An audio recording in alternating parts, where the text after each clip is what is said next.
प्यारे विद्यार्थी मित्रों, द्वितीय बीएससी हिंदी कक्षा में आपका स्वागत है। जैसा कि मैंने पहले ही सूचित कर दिया था कि आज की कक्षा में सुकेश साहनी की एक कहानी पढ़ेंगे।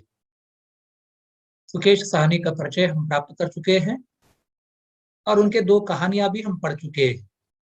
आज उनकी एक कहानी हम पढ़ेंगे। कहानी का शीर्षक है ठंडी रजाई। एक ऐसी कहानी है तो जिसमें व्यक्ति के मन में किसी दूसरे का उपकार करने की इच्छा सहज ही होती है, जबकि वह खुद संकट में ना हो। जब वह खुद संकट में ना हो तब तो वह दूसरों का उपकार व दूसरों की मदद करना चाहता है। यही तो मानवीय सद्भाव है, यही तो मानवीय संवेदना है। लेकिन जब व्यक्ति अथवा आदमी खुद संकट में हो, परेशान हो, समस्याग्रस्त हो, तब तो संभव है कि वह दूसरों की मदद न करे।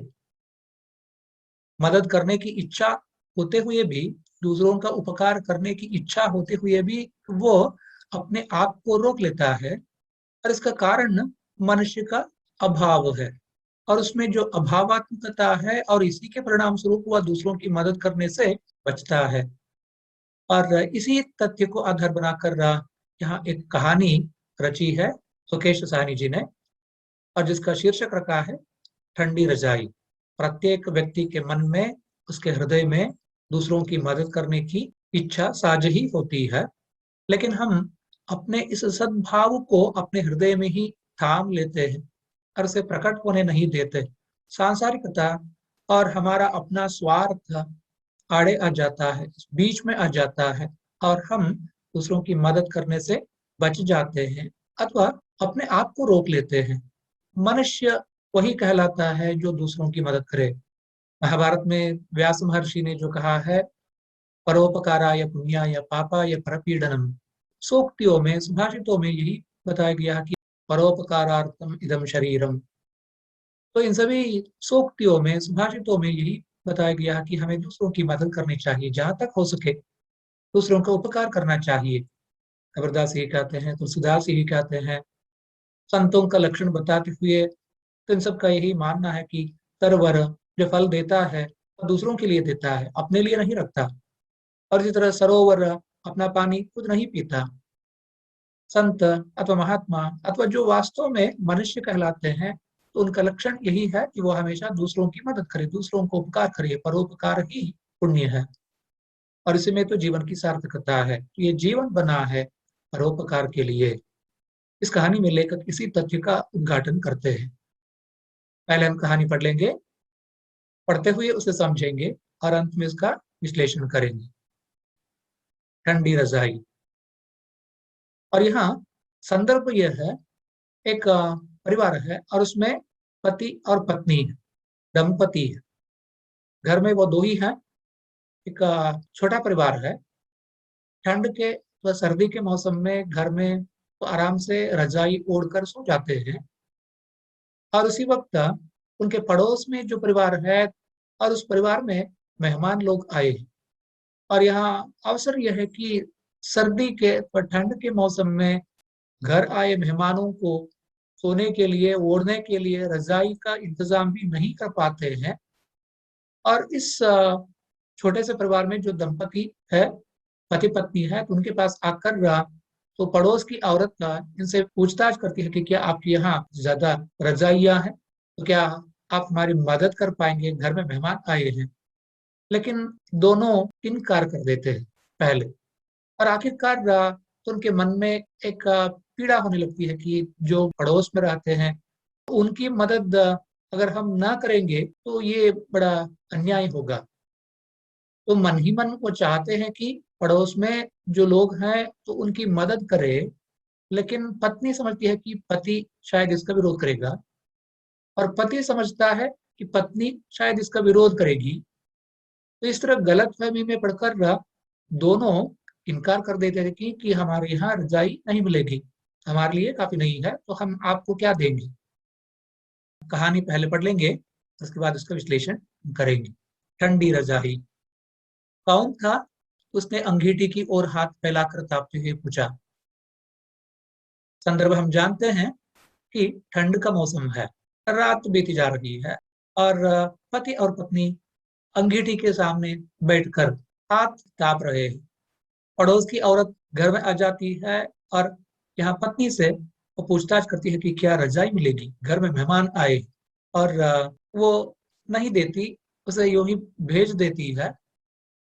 पति अपनी पत्नी से पूछताछ कर रहा है, अंगीठी की ओर हाथ फैलाकर तापते हुए अपनी पत्नी से प्रश्न करता है, कौन था जो आया था? वही सामने वालों के यहाँ से, पत्नी कह देती है। पत्नी ने कुड़ कर सुशीला की नकल उतारी। सुशीला पड़ोस की औरत है, पड़ोस में जो परिवार है और उस परिवार की एक सदस्य है सुशीला, तो उसके बारे में वो कहती है। वही सामने वालों के यहाँ से, पत्नी ने कुड़कर सुशीला की नकल उतारी। बहन रजाई दे दो, इनके दोस्त आए हैं, कि हमारे घर में मेहमान आए हैं, अर्थात मेरे पति के दोस्त घर में आए हैं, तो उनको रजाई का इंतजाम करना है, ठंड का मौसम है, अगर आपके यहाँ ज्यादा रजाइयाँ हैं तो क्या आप हमारी मदद कर पाएंगे? बहन रजाई दे दो, इनके दोस्त आए हैं। लेकिन पत्नी फिर रजाई ओढ़ते हुए बड़बड़ाई। यहाँ जो पति पत्नी दो ही हैं अपने घर में, और वो सुशीला की नकल उतारने लगती है। वो क्रुद्ध है, नाराज है, कुड़ती हुई कहती है, यहाँ कुड़ने का मतलब है नाराज हो जाना। इन्हें रोज रोज रजाई जैसी चीज मांगते शर्म नहीं आती? ಈ ಪಕ್ಕದ ಮನೆಯವರಿಗೆ ಪ್ರತಿ ದಿವಸ ಏನಾದ್ರೂ ಒಂದನ್ನ ನಮ್ಮ ಹತ್ರ ಕೇಳದೆ ಇದ್ರೆ ಸಮಾಧಾನವೇ ಇಲ್ಲ, ಅವ್ರಿಗೆ ನಾಚಿಕೆ आगोदिल्वा?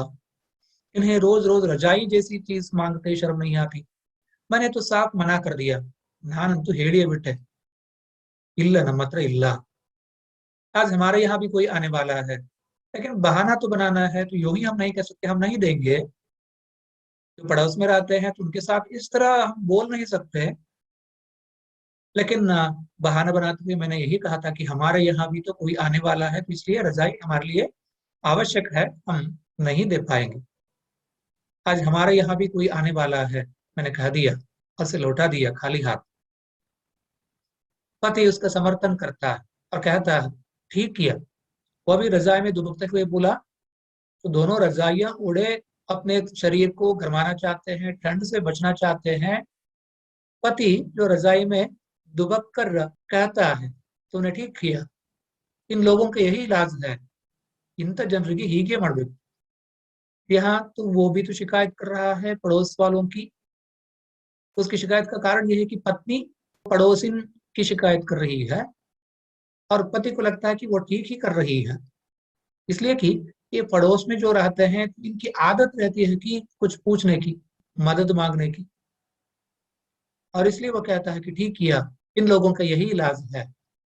और फिर रजाई में दुबकते हुए ठंड का अनुभव करते हुए तो वो कह रहा था, बड़बड़ा रहा था, आज बहुत ठंड है, ಇವತ್ತು ತುಂಬಾ ಚಳಿ ಇದೆ, ಇವತ್ತು ತುಂಬಾ ಚಳಿ ಇದೆ, ಹಾಗಾಗಿ ತಮ್ಮ ಹತ್ರ ಇರುವಂತಹ ಬೆಡ್ಶೀಟ್ ಅದು ತಮಗೆ ಬೇಕು ಅನ್ನುವಂತ ಒಂದು ಭಾವ। आज बहुत ठंड है, तो बड़बड़ाई।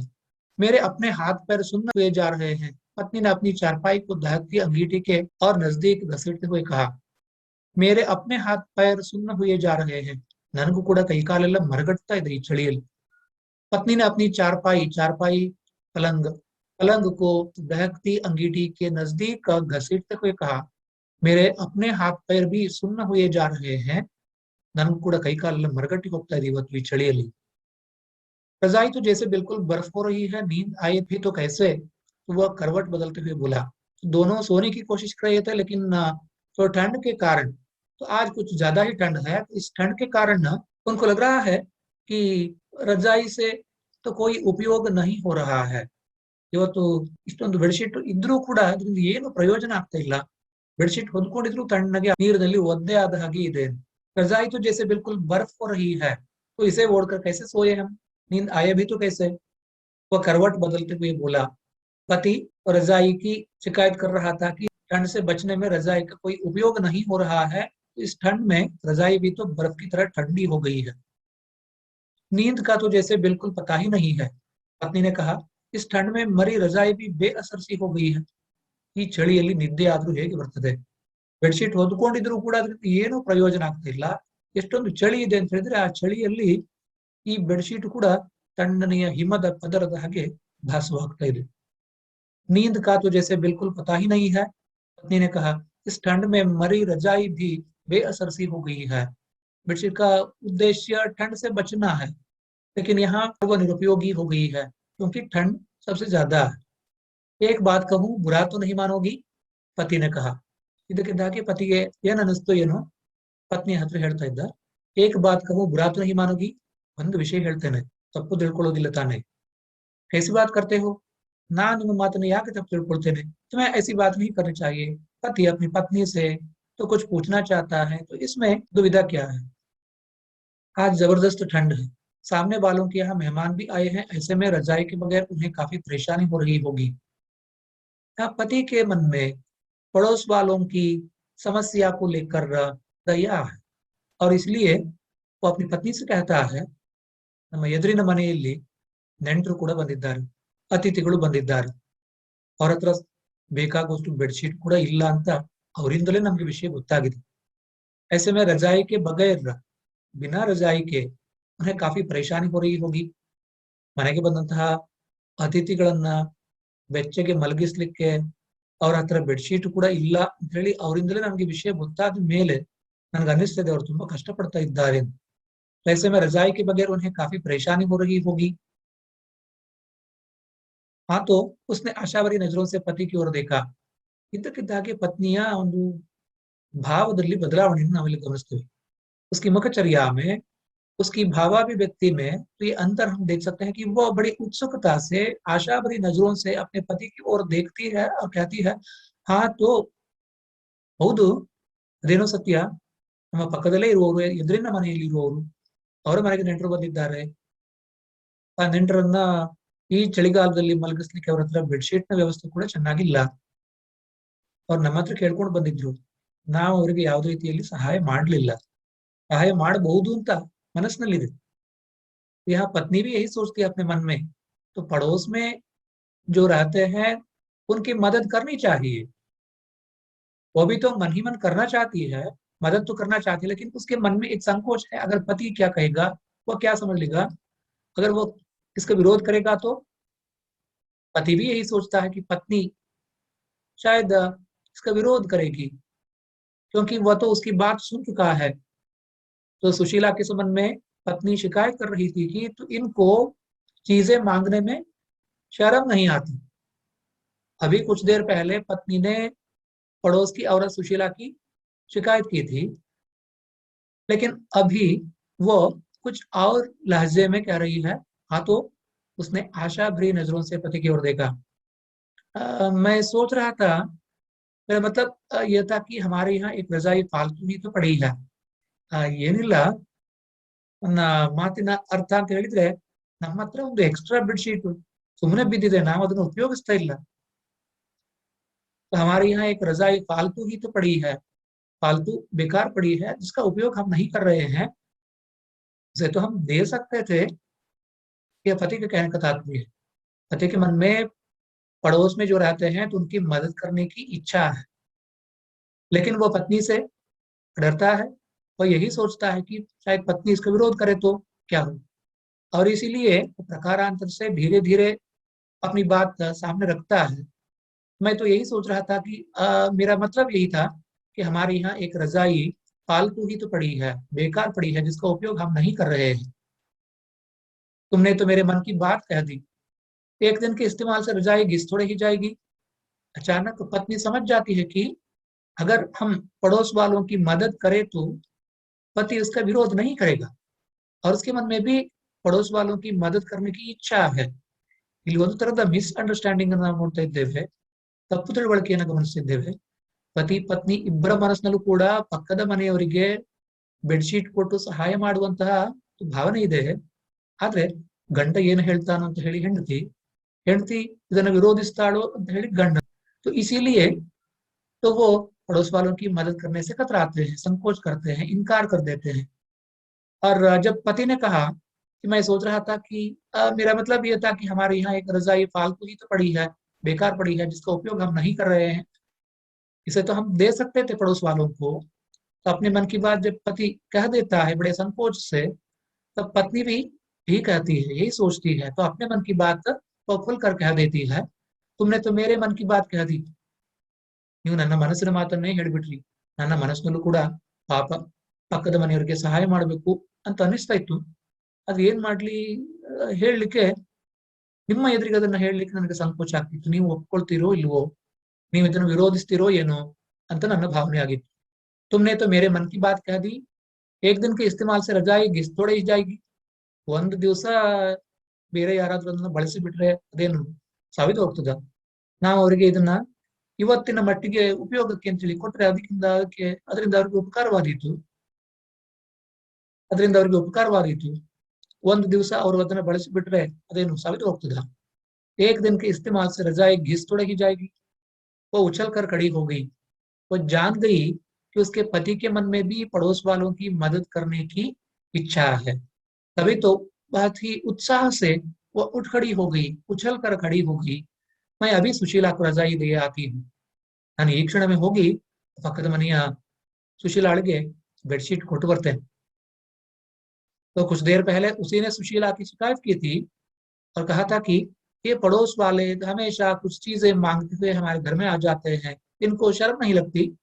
कुछ देर पहले सुशीला की शिकायत की थी पत्नी ने, और जब वो जान जाती है कि पति के हृदय में भी पड़ोस वालों की मदद करने की इच्छा है, तब तो उसमें एक उत्साह आ जाता है और वो उठ खड़ी हो जाती है, उछल कर खड़ी हो गई और कहने लगी, मैं अभी सुशीला को रजाई दे आती हूँ. ನಾನು ಈ ಕ್ಷಣ ಹೋಗಿ ಆ ಪಕ್ಕದ ಮನೆಯ ಸುಶೀಲಾಗೆ ಬೆಡ್ಶೀಟ್ ಕೊಟ್ಟು ಬರ್ತೇನೆ. ಪಾಪ ಮನೆಯಲ್ಲಿ ನೆಂಟರೆಲ್ಲ ಬಂದಿದ್ದಾರೆ, ಸ್ನೇಹಿತರೆಲ್ಲ ಬಂದಿದ್ದಾರೆ, ಅತಿಥಿಗಳಿದ್ದಾರೆ. ಹಾಗಾಗಿ ಅವರಿಗೆ ಹಾಸಿಗೆ ಹೊದಿಕೆ ವ್ಯವಸ್ಥೆ ಮಾಡ್ಲಿಕ್ಕೆ ಅವ್ರ ಹತ್ರ ಏನು ಇಲ್ಲ. ನಿಮ್ಮ ಹತ್ರ ಬೆಡ್ಶೀಟ್ ಇದೆಯಾ ಅಂತ ಹೇಳಿ ನಮ್ಮ ಹತ್ರ ಕೇಳ್ಕೊಂಡು ಬಂದಿದ್ಲಾದ್ರೆ ನನ್ಗೆ ನೀವು ಏನ್ ಹೇಳ್ತೀರೋ ಅಂತ ಹೇಳಿ ಒಂದು ಸಂಕೋಚ ಇದ್ದ ಕಾರಣ ನಾನು ಆಗುದಿಲ್ಲ ಅಂತ ಹೇಳಿ ಕಳಿಸ್ಬಿಟ್ಟೆ. अर्थात हमने ठीक नहीं किया. जो पड़ोस में रहते हैं उनकी मदद करना हमारा कर्तव्य बनता है और हमारा फर्ज होता है. जब कभी हम संकट में होते हैं, हम परेशान होते हैं, तो हमारी मदद अगर उनको करनी है तो इससे पहले तो हमें भी तो उनकी मदद करनी होती है. ನಾವು ಅವರಿಗೆ ಸಹಾಯ ಮಾಡಿದ್ರೆ ಮುಂದೆ ಕಷ್ಟದಲ್ಲಿದ್ದಾಗ, ನಾವು ಸಂಕಟದಲ್ಲಿ ಅಥವಾ ಸಮಸ್ಯೆಯಲ್ಲಿ ಸಿಕ್ಕಿಬಿದ್ದಾಗ ಅವರು ನಮಗೆ ಸಹಾಯ ಮಾಡಬಹುದೇನು? तो ये परस्परता अनिवार्य है. जो पड़ोस में रहते हैं तो हम उनकी मदद करें, वे हमारी मदद करें. तो इसी परस्पर ಸಹಯೋಗ ಪೂರ್ವಕ ಜೀವನ में ही तो ಜೀವನ की ಸಾರ್ಥಕತೆ है. ಹಾಗಾದ್ರೆ ಪಕ್ಕದ ಮನೆಯವರ ಜೊತೆಗೆ ಒಂದು ಸೌಹಾರ್ದದ ಒಂದು ಸಂಬಂಧವನ್ನು ಇಟ್ಟುಕೊಳ್ಳುವಂತಹದ್ದು ಅನಿವಾರ್ಯ. ನಾವು ಇವತ್ತವರಿಗೆ ಆಗುದಿಲ್ಲ ಅಂತ ಹೇಳ್ಬೋದು, ಆದ್ರೆ ನಾಳೆ ನಾವು ಕಷ್ಟದಲ್ಲಿ ಇದ್ದಾಗ ಅವರಿಂದಲೂ ನಮಗೆ ಸಹಾಯ ಬೇಕಾಗಬಹುದು. ಹಾಗಾಗಿ ನಾವು ಅವರಿಗೆ ಸಹಾಯ ಮಾಡುವಂತಹದ್ದು ಉತ್ತಮ. तो पत्नी के मन में भी पड़ोस वालों की मदद करने की इच्छा है. पति भी तो यही सोचता है, लेकिन ना दोनों के मन में एक ऐसी गलतफहमी है कि पहले तो यही सोच रहे थे कि पत्नी क्या सोचेगी, पति क्या सोचेगा. तो दोनों इसी तरह विचार कर रहे थे और पत्नी ने पड़ोस की औरत सुशीला को लौटा दिया था खाली हाथ, यही कहकर कि तो हमारे यहाँ भी कोई आने वाला है, इसलिए हम आपको रजाई नहीं दे पाएंगे. लेकिन पति के मुंह से जब वो बात समझती है कि जो रजाई फालतू पड़ी है, बेकार पड़ी है, जिसका उपयोग हम नहीं कर रहे हैं, अगर उसे हम दे दे पड़ोस वालों को आज के लिए, तो इससे कोई बड़ा नुकसान तो हमारा नहीं होगा. तो एक दिन में क्या रजाई घिस जाएगी? ये तो नहीं होगा. तो पड़ोस में जो रहते हैं तो उनकी मदद करना हमारा फर्ज है, हमारा कर्तव्य है. क्योंकि जब कभी हम संकट में फंसेंगे तो हमारी मदद उनको करनी होती है. ಹಾಗಾಗಿ ನಾವು ಕಷ್ಟದಲ್ಲಿದ್ದಾಗ ನಮಗೆ ಸಹಾಯ ಮಾಡ್ಲಿಕ್ಕೆ ಪಕ್ಕದ ಮನೆಯವರೇ ಬೇಕು. ನಾವೀಗ ಅವರ ಸಹಾಯಕ್ಕೆ ನಾವು ಹೋಗ್ಬೇಕಾಗಿದೆ. इसी तरह परस्परता पूर्वक जिए तो यही तो जीवन का रहस्य है. वो उछल कर खड़ी हो गई और कहने लगी, मैं अभी सुशीला को रजाई दे आती हूँ. उसके बाद वो रजाई लेकर चली जाती है, पड़ोस में रजाई दे आती है. वह सुशीला को रजाई देकर लौटी. उसने हैरानी से देखा तो उसी ठंडी रजाई में घोड़े बेचकर सो रहा था. ಹೀಗೆ ಪತ್ನಿ ಪಕ್ಕದ ಮನೆಗೆ ಹೋಗಿ ಸುಶೀಲಾಗೆ, ತನ್ನ ಸ್ನೇಹಿತಿಗೆ, ಪಕ್ಕದ ಮನೆಯ ಸ್ತ್ರೀಗೆ ಬೆಡ್ಶೀಟ್ ಅನ್ನು ಕೊಟ್ಟು ಬರ್ತಾಳೆ. ವಾಪಸ್ ಬಂದು ನೋಡುವಾಗ ಪತಿ ಆರಾಮವಾಗಿ ನಿದ್ದೆ ಮಾಡ್ತಾ ಇದ್ದಾನೆ. सुशीला को रजाई देकर लौट गई तो बड़े आश्चर्य से, हैरानी से उसने देखा कि वो अर्थात उसका पति उसी ठंडी रजाई में घोड़े बेचकर सो रहा है. ಯಾವ ಒಂದು ಬೆಡ್ಶೀಟ್ ನ ಬಗ್ಗೆ कंप्लेंट ಮಾಡ್ತಾ ಇದ್ನು ಗಂಡ, पति शिकायत कर रहा था कि इस ठंड में नींद नहीं आती, तो रजाई तो बर्फ की तरह लग रही है. तो ठंड के कारण रजाई बर्फ की तरह हो गई है. रजाई की शिकायत जो कर रहा था पति, अब वही घोड़े बेचकर सो रहा था। यहाँ घोड़े बेचकर सोना एक मुहावरा है, अर्थात सब कुछ भूलकर, अपने आप को भूलकर सो जाना। ಗೋಡೆ ಬೇಚ್ಕರ ಸೋನ, ಗಡದ್ದಾಗಿ ನಿದ್ದೆ ಮಾಡುದು ಅಂದ್ರೆ ಯಾವುದೇ ಚಿಂತೆ ಇಲ್ಲದೆ ನಿಶ್ಚಿಂತೆಯಿಂದ ನಿದ್ರಿಸುವಂತಹದ್ದು। घोड़े बेचकर सो जाना, निश्चिंत होकर सो जाना। चिंता किस बात की थी तब तो? उसके मन में यही चिंता थी कि हमारे पास एक रजाई है जिसका उपयोग हम नहीं कर रहे हैं, और पड़ोस में मेहमान जो आए हैं तो उनकी मदद के लिए हमें अपने पास जो रजाई है तो उसे देनी थी। ಹಾಗಾಗಿ ನಮ್ಮ ಹತ್ರ ಇರುವಂತಹ ಬೆಡ್ಶೀಟ್ ಅನ್ನು ಕೊಟ್ಟು ಪಕ್ಕದ ಮನೆಯವರಿಗೆ ಸಹಾಯ ಮಾಡುವಂತಹದ್ದು ಒಂದು ತರದಲ್ಲಿ ಇದು ಮಾನವ ಧರ್ಮ ಆಗಿತ್ತು, ಇದು ನಮ್ಮ ಕರ್ತವ್ಯ ಆಗಿತ್ತು. ಆದ್ರೆ ನಾವು ಅದನ್ನ ಮಾಡ್ಲಿಲ್ಲ, ನಮ್ಮ ಹತ್ರ ಇಲ್ಲ ಅಂತ ಹೇಳಿದ್ವಿ. ನಮ್ಮ ಮನೆಗೆ ಬೇರೆ ಯಾರೋ ಸ್ನೇಹಿತರು ಅಥವಾ ನೆಂಟರು ಬರ್ತಾರೆ ಅಂತ ಹೇಳಿ ಏನೋ ಒಂದು ನೆಪ ಹೇಳಿ ತಪ್ಪಿಸ್ಕೊಂಡು, तो पति के मन में जो चिंता थी, उसकी चिंता का कारण यही था कि पड़ोस में जो होते हैं उनकी मदद करना तो वो अपना धर्म समझता है, लेकिन उसके मन में यही बात थी कि अगर पत्नी इस संबंध में कुछ विरोध करेगी तो क्या हो, और इसलिए उसने भी पत्नी की बात मान ली थी। लेकिन आखिरकार उसको भी पता चल जाती कि पत्नी के मन में भी पड़ोस वालों की मदद करने की इच्छा है। ಹಾಗಾಗಿ ಗಂಡ ಹೆಂಡತಿ ಇಬ್ಬರಲ್ಲೂ ಕೂಡ ಪಕ್ಕದ ಮನೆಯವರಿಗೆ ಸಹಾಯ ಮಾಡಬೇಕು ಅಂತ ಒಂದು ಸದ್ಭಾವ ಇದೆ. ಇಬ್ಬರು ಕೂಡ ಒಳ್ಳೆಯವರೇ, ಗಂಡ ಹೆಂಡತಿ ಇಬ್ರು ಒಳ್ಳೆಯವರೇ. ಆದ್ರೆ ಬಹುಶಃ ಹೊಸದಾಗಿ ಮದುವೆ ಆದವರು ಇರಬೇಕು ಅಂತ ಅನಿಸ್ತದೆ, नवविवाहित लगते हैं, तो इसलिए पत्नी अपने पति को ठीक तरह से समझती नहीं है, पति भी अपनी पत्नी को ठीक तरह से समझता नहीं है। शायद इसी कारण से दोनों के मन में एक दूसरे के प्रति ये शंका है कि अगर पड़ोस में जो रहते हैं तो उनकी मदद करते हुए रजाई हम दे देंगे तो पति क्या कहेगा, तो ये पत्नी की चिंता है। और पत्नी क्या सोचेगी, क्या वो इसका विरोध करेगी, ये पति का विचार है। तो इस तरह तो गलतफहमी में पड़कर रहा, तो दोनों पड़ोस वालों की मदद करने से इनकार कर देते हैं। आखिरकार दोनों को पता चल जाता है कि दोनों पड़ोस वालों की मदद करना चाहते हैं। तुरंत वह दौड़ी जाती है, रजाई दे आती है सुशीला को, और लौटकर वह देखती है पति आराम से ठंडी रजाई में घोड़े बेचकर सो रहा है। ಯಾವ ಒಂದು ಬೆಡ್ಶೀಟ್ ತಣ್ಣಗೆ ಹಿಮದ ಹಾಗೆ ಆಗಿದೆ ಅಂತ ಕಂಪ್ಲೇಂಟ್ ಮಾಡ್ತಿದ್ದಂತ ಗಂಡ ಅದನ್ನೇ ಹೊತ್ಕೊಂಡು ಆರಾಮವಾಗಿ ನಿಶ್ಚಿಂತೆಯಿಂದ ನಿದ್ರೆ ಮಾಡ್ತಾ ಇದ್ದಾನೆ। घोड़े बेचकर सो रहा है अर्थात निश्चिंत होकर सो रहा है, चिंता की कोई बात नहीं है यहाँ पर। लेकिन ना दूसरों की मदद न कर पाने का जो दुख है, अर्थात दूसरों की मदद न कर पाने का असंतोष उसके मन में था, तो यही तो चिंता का कारण था। ಹಾಗಾಗಿ ಇನ್ನೊಬ್ಬರಿಗೆ ಸಹಾಯ ಮಾಡುವಂತಹದ್ದು ಒಂದು ಮನುಷ್ಯನ ಗುಣ, ಎಲ್ಲರಲ್ಲೂ ಇರ್ತದೆ ಅದು. ಆದ್ರೆ ನಾವು ಇನ್ಯಾರಿಗೋ ಹೆದರಿಕೊಂಡು, ಬೇರೆ ಯಾರೋ ಏನೋ ನಮ್ಮ ಮೇಲೆ ಗೂಬೆ ಕೂರಿಸ್ತಾರೆ ಅಥವಾ ನಮ್ಮನ್ನ ನಿಂದಿಸ್ತಾರೆ, ನಮ್ಮನ್ನ ಟೀಕಿಸ್ತಾರೆ ಅನ್ನುವ ಕಾರಣಕ್ಕಾಗಿ ನಾವು ನಮ್ಮ ಒಳ್ಳೆಯತನವನ್ನ ಮರೆಮಾಚಿ ಇಟ್ಕೊಳ್ತೇವೆ। दूसरे क्या कहेंगे यही सोचकर हम अपनी भलाई छिपा कर रखते हैं। संसार में हम यही देखते हैं कि भले लोगों की कमी नहीं है, लेकिन भले लोग अपनी भलाई छिपा कर रखते हैं, तो ये तो कलिकाल का लक्षण है। जबकि दूसरों की मदद करना एक मूल्य है, लेकिन मूल्यों की अवनति का समय है ये कलिकाल।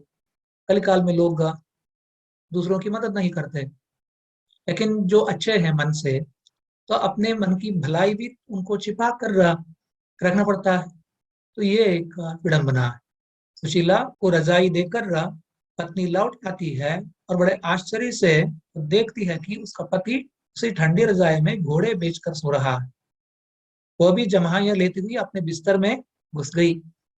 ಈಗಾಗಲೇ ಸಾಕಷ್ಟು ರಾತ್ರಿ ಕಳೆದಿತ್ತು, ಹಾಗೆ ತಾನು ಕೂಡ ಆಕಳಿಸ್ತಾ ಜಮಾಯಿ ಲೇನಾ ಆಕಳಿಸುವುದು ಅಂತ।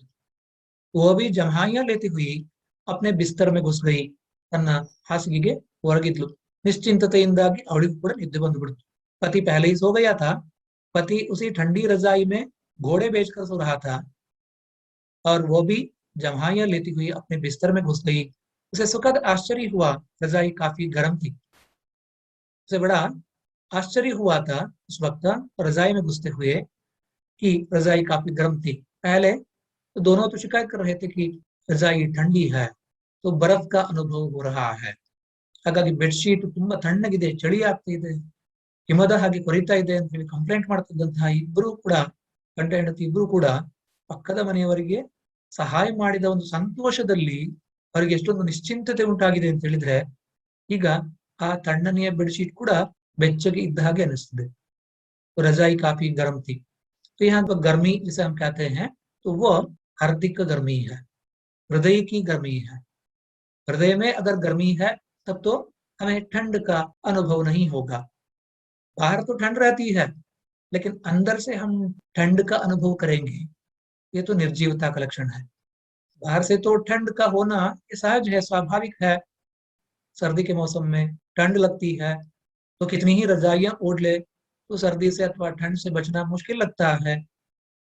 और ऐसे में तो ठंड सहज है, स्वाभाविक है, लेकिन हृदय की गर्मी अलग है। ಹಾಗಾಗಿ ಹೃದಯದಲ್ಲಿ ಒಂದು ಬಿಸಿ ಅಥವಾ ಹೃದಯದಲ್ಲಿ ಒಂದು ಬೆಚ್ಚನೆಯ ಅನುಭವ ಯಾರಿಗುಂಟಾಗ್ತದೆ ಅಂತ ಹೇಳಿದ್ರೆ, ಯಾರು ಇನ್ನೊಬ್ಬರಿಗೆ ಸಹಾಯ ಮಾಡ್ತಾರೋ, ಬೇರೆಯವರಿಗೆ ಉಪಕಾರವನ್ನು ಮಾಡ್ತಾರೋ, ಯಾರಲ್ಲಿ ಮಾನವೀಯ ಸದ್ಭಾವನೆಗಳು ಇರ್ತವೋ ಅಂತವರ ಹೃದಯ ಅದರಲ್ಲಿ ಒಂದು ಬೆಚ್ಚನೆಯ ಅನುಭವ ಇರ್ತದೆ. यहाँ हृदय की गर्मी ये मानवता का संकेत है, हृदय की ठंड ನಿರ್ಜೀವತಾ का ಸಂಕೇತ है। ಹಾಗಾಗಿ ಇಬ್ಬರ ಮನಸ್ಸಿನಲ್ಲೂ ಕೂಡ ಮೊದಲು ಬಂದದ್ದು ಈ ನಿರ್ಜೀವತೆಯ ಲಕ್ಷಣವಾದಂತಹ ತಣ್ಣನೆಯ ಅನುಭವ. ಆದ್ರೆ ಪಕ್ಕದ ಮನೆಯವರಿಗೆ ಸಹಾಯ ಮಾಡಬೇಕು ಅನ್ನುವಂತಹ ತುಡಿತ ಇಬ್ಬರಲ್ಲೂ ಇದ್ದ ಕಾರಣ दोनों के हृदय में, दोनों के मन में, पड़ोस में जो लोग रहते हैं तो उनकी मदद करने की सद्भावना है, सदिच्छा है, लेकिन दोनों एक दूसरे से डरते हुए अपने मन की बात छिपा लेते हैं और आखिरकार उनके मुंह से बात खुल जाती है। तब पति और पत्नी दोनों एक दूसरे को समझने लगते हैं और वहां पति पत्नी के बीच जो विश्वास अथवा स्नेह सौहार्द का संबंध अनिवार्य होता है, उसके साथ साथ पड़ोस में रहने वालों के साथ भी यही सद्भाव प्रेम भाव अनिवार्य होता है। ಹಾಗಾಗಿ ಪಕ್ಕದ ಮನೆಯವರ ಜೊತೆಗೆ ನಮ್ಮ ಜೊತೆಗೆ ಯಾರೆಲ್ಲ ಒಡನಾಟವನ್ನು ಇಟ್ಕೊಂಡಿದ್ದಾರೆ ಅವರೆಲ್ಲರ ಜೊತೆಗೆ ಒಂದು ಸ್ನೇಹದ ಸಂಬಂಧವನ್ನು ಇಟ್ಕೊಳ್ಳುವಂತಹದ್ದು ಒಂದು ಮಾನವೀಯ ಲಕ್ಷಣ. ಇಂತಹ ಒಂದು ಮಾನವೀಯ ಲಕ್ಷಣ, ಪರೋಪಕಾರ ಯಾರು ಮಾಡ್ತಾರೋ ಅವರಿಗೆ ಉಂಟಾಗುವಂತಹ ಸಂತೋಷ ಏನಿದೆ ಅದು ಬೇರೆಯೇ ತರದ್ದು. रजाई ओढ़कर ठंड से बचने में सुख का अनुभव जरूर हो सकता है, लेकिन दूसरों की मदद करते हुए, दूसरों का उपकार करते हुए हम जो संतोष पा लेते हैं, जो आनंद प्राप्त करते हैं, तो वह अलौकिक है। लौकिक सुख महत्वपूर्ण नहीं है, लेकिन हृदय में दूसरों की मदद करने के बाद, दूसरों का उपकार करने के बाद जो आनंद होता है तो वो लौकिक सुख से ऊंचे स्तर का है, उसे हम आनंद कहते हैं, केवल सुख नहीं। इस कहानी में हार्दिक संतोष अथवा हार्दिक श्रीमंतता का चित्रण किया गया है। तो पति पत्नी दोनों के हृदय में सद्भाव है, लेकिन दोनों पड़ोस वालों की मदद करने से संकोच करते हैं, हिचकिचाते हैं। आखिरकार दोनों के मन की बात खुल जाती है जब पति कहता है कि आज तो जबरदस्त ठंड है, सामने वालों के यहाँ मेहमान आए हैं और ऐसे में रजाई के बगैर उन्हें काफी परेशानी हो रही होगी, तो अपनी चिंता व्यक्त करता है। ये चिंता अपने लिए नहीं, दूसरों के लिए। ಹಾಗಾಗಿ ಇನ್ನೊಬ್ಬರ ಕಷ್ಟವನ್ನ ಕಂಡು ಸ್ಪಂದಿಸುವಂತಹ ಒಂದು ಚಿಂತೆ ಇದು. ಇದನ್ನು ಮಾನವೀಯತೆ ಅಂತ ನಾವು ಕರೆಯುವುದು. ಈ ಮಾನವೀಯತೆ ಪತಿಯಲ್ಲಿ ಇದೆ, ಪತ್ನಿಯಲ್ಲೂ ಇದೆ, ಆದ್ರೆ ಅವ್ರು ಹೇಳ್ಕೊಳ್ತಾ ಇಲ್ಲ. तभी तो जब वो ये कहता है तो पत्नी अचानक उत्साहित हो जाती है। उसे भी लगता है कि वो जो अपने मन में सोच रही थी, पति के मन में भी वही बात है। वो तो संकोच कर रही थी, ಅವಳಿಗೆ ತುಂಬಾ ಸಂಕೋಚವಾಗ್ತಾ ಇತ್ತು. ತಾನು ಒಂದ್ ವೇಳೆ ಪಕ್ಕದ ಮನೆಯ ಸುಶೀಲಾಗೆ ತಮ್ಮ ಹತ್ರ ಇರುವಂತಹ ಈ ಎಕ್ಸ್ಟ್ರಾ ಬೆಡ್ಶೀಟ್ ಅನ್ನ ಕೊಟ್ರೆ ಗಂಡ ಎಲ್ಲಾದ್ರೂ ಕೋಪ ಮಾಡ್ಕೊಂಡ್ರೆ ಅಂತ ಒಂದು ಭಾವನೆ ಆಕೆಗೆ. ಹಾಗಾಗಿ ಅವಳು ಪಕ್ಕದ ಮನೆಯವಳ ಬಗ್ಗೆ ಕೆಲವು ನಿಂದೆಯ ನುಡಿಗಳನ್ನ ಆಡ್ತಾಳೆ. उसकी निंदा करती है, उसकी शिकायत करती है कि तो इनको तो दूसरों से हमेशा छोटी छोटी चीजें मांगने में क्या शर्म नहीं आती। तो वो शिकायत करती है और पति भी उसे समर्थन देता है और कहता है कि तुम्हारा कहना ठीक है। लेकिन आखिरकार पति अपने हृदय की बात कह देता है कि वो समस्याग्रस्त हैं, तो उनके यहाँ मेहमान आए हैं तो उनको कैसे सुलाते होंगे, जिनके पास रजाइयां नहीं है, तो काफी परेशानी हो रही होगी उनको। और पत्नी भी इसे समझ जाती है, आशा भरी नजरों से पति की ओर वो देखती है। हाँ तो आप उनकी मदद करना चाहते हैं, मैं सोच रहा था, मेरा मतलब ये था कि हमारे यहाँ एक रजाई फालतू की तो पड़ी है, ಮಾತ್ರ ಒಂದು ಎಕ್ಸ್ಟ್ರಾ ಬೆಡ್ಶೀಟ್ ಇದೆ, ನಾವೇನು ಅದನ್ನು ಉಪಯೋಗಿಸ್ತಾ ಇಲ್ಲ, ನಾವು ಅದನ್ನು ಕೊಟ್ಟರೆ ಅವರಿಗೆ ಉಪಕಾರವಾದೀತು. पति का कहना था कि वह उत्साहित हो जाती है, वह तो यही चाहती है तो पड़ोस की औरत की मदद करे, पड़ोस वालों की मदद करे, लेकिन वह संकोच कर रही थी। उसके मन में डर था कि पति अगर इसका विरोध करे तो क्या होगा। वह जान जाती है कि पति के हृदय में भी पड़ोस वालों की मदद करने की इच्छा है। तब वो उत्साहित हो जाती है और कहती है, तुमने तो मेरे मन की बात कह दी, मैं भी तो अपने मन में यही सोच रही थी, एक दिन के इस्तेमाल से रजाई घिस तो नहीं जाएगी। वो उछल कर खड़ी हो गई, मैं अभी सुशीला को रजाई दी आती हूँ. ಹೀಗೆ ಬಹಳ ಉತ್ಸಾಹದಿಂದ ಅವಳ ಮನಸ್ಸಿನಲ್ಲಿ ಒಂದು ಯಾವ ಒಂದು ಉಪಕಾರ ಮಾಡಬೇಕು, ಪಕ್ಕದ ಮನೆಯವರಿಗೆ ಸಹಾಯ ಮಾಡಬೇಕು ಅಂತ ಭಾವನೆ ಇತ್ತು, ಸದ್ಭಾವನೆ ಇತ್ತು, ಅದನ್ನ ಕಾರ್ಯರೂಪಕ್ಕೆ ತರುವಂತಹ ಒಂದು ಅವಕಾಶ ಅವಳಿಗೆ ಒದಗಿ ಬಂತು. ಗಂಡ ಅದಕ್ಕೆ ಅನುಮತಿಯನ್ನು ಕೊಟ್ಟಿದ್ದಾನೆ. तभी तो वो निकल पड़ती है, सुशीला को रजाई दे आती है. ಹಾಗೆ ಅವಳು ಹೋಗಿ ಪಕ್ಕದ ಮನೆಯ ಸುಶೀಲಾಗೆ ತಮ್ಮ ಹತ್ರ ಇದ್ದಂತಹ ಎಕ್ಸ್ಟ್ರಾ ಬೆಡ್ಶೀಟ್ ಅನ್ನ ಕೊಟ್ಟು ಬರ್ತಾಳೆ. ಇನ್ನೊಬ್ಬರಿಗೆ ಉಪಕಾರ ಮಾಡಿದಂತ ಸಂತೋಷ ಬಹಳ ದೊಡ್ಡದು. ಪಕ್ಕದ ಮನೆಯವರಾಗಿರ್ಬೋದು ಅಥವಾ ದಾರಿ ಹೋಕರಾಗಿರ್ಬೋದು, ಯಾರಾದ್ರೂ ಆಗಿರ್ಬೋದು, कोई भी हो, तो मनुष्य मात्र की सेवा धर्म है. परोपकाराय पुण्याय पापाय परपीडनम. दूसरों को पीड़ा देना पाप है, दूसरों का उपकार करना पुण्य है. ये महाभारत में व्यास महर्षि का कथन है. इसके साथ साथ सुभाषित भी यही कहता है, परोपकारार्थम इदम शरीरम. दूसरों के उपकार के लिए ही तो ये मनुष्य जन्म है. मनुष्य जन्म की सार्थकता इसी तथ्य में है जबकि हम दूसरों का उपकार करते हैं. ಹಾಗಾಗಿ ಇನ್ನೊಬ್ಬರಿಗೆ ಉಪಕಾರ ಮಾಡುವಂತಹದ್ದೇ ಈ ಜೀವನದ सार्थकते. उनको लग रहा था कि हमने उनका उपकार किया, हमने उनकी मदद की. दूसरों को मदद देने में, दूसरों का उपकार करने में बड़ा आनंद होता है. और यही तो इस कहानी का सारांश है, इस कहानी का संदेश है. प्यारे विद्यार्थी मित्रों, अब तक का हमने सुकेश साहनी की कहानी ठंडी रजाई का अध्ययन किया. धन्यवाद.